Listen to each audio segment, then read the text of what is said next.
Assalamualaikum warahmatullahi wabarakatuh. Perkenalkan, nama saya Yuni Rasari. Saya dari kelompok 10 yang membawakan materi psikologi dakwah melalui media. Dakwah merupakan proses kegiatan mengajak, menyeru yang dilakukan oleh seorang dai kepada ma'du untuk selalu konsisten di jalan Allah. Di dalam proses berdakwah ini tentu saja banyak aspek yang harus diperhatikan agar proses dakwahnya berhasil. Tidak terkecuali aspek psikologis yang baik bagi seorang dai saat berkomunikasi dengan ma'du. Sehubungan dengan hal itu, maka para dai dan pemerhati dakwah perlu mengetahui dan menguasai psikologi dakwah. Adapun pengertian dari psikologi dan dakwah. Psikologi menurut bahasa berasal dari bahasa Yunani yang terdiri dari dua kata, yakni psyche dan logos. Psyche berarti jiwa dan logos berarti ilmu.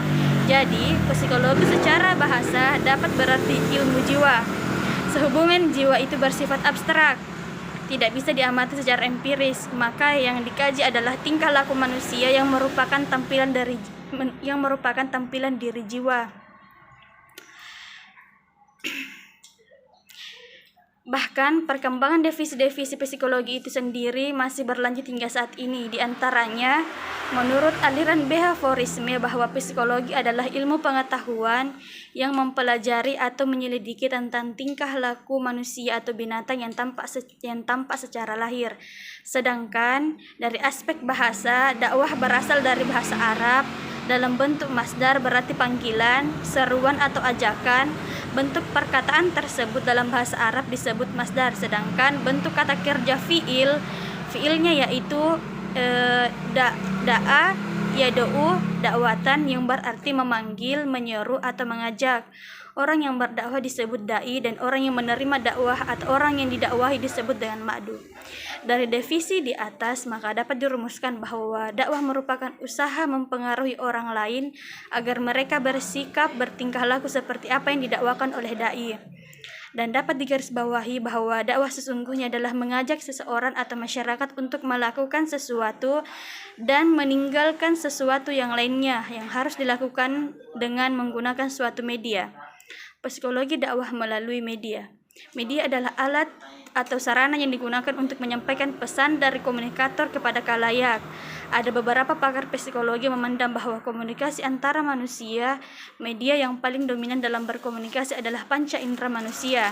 Selanjutnya, diproses dalam pikiran manusia untuk mengontrol dan menentukan sikapnya terhadap sesuatu sebelum dinyatakan dalam tindakan. Akan tetapi, media yang dimaksud di sini adalah media yang digolongkan atas 4 macam, yaitu media antar pribadi, media kelompok, media publik, dan media massa.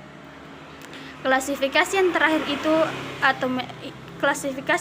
itulah atau media massa yang sangat populer di tengah-tengah berkembangnya media dakwah via media sosial berbasis teknologi, apalagi di era globalisasi seperti sekarang ini, di mana arus informasi dan teknologi begitu pesat perkembangannya, seakan tidak sekat interaksi seseorang dengan komunitas global dari ujung dunia satu ke ujung dunia yang lainnya.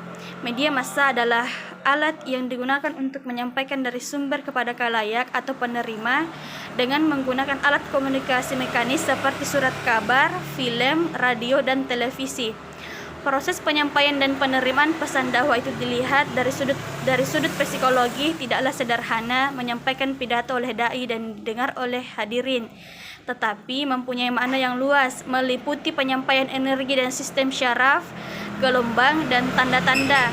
Ketika proses suatu dakwah berlangsung, terjadilah penyampaian energi dari alat-alat indera ke otak, baik pada peristiwa penerimaan pesan dan pengolahan informasi maupun pada proses saling mempengaruhi antara berbagai sistem dari kedua belah pihak dai dan ma'du.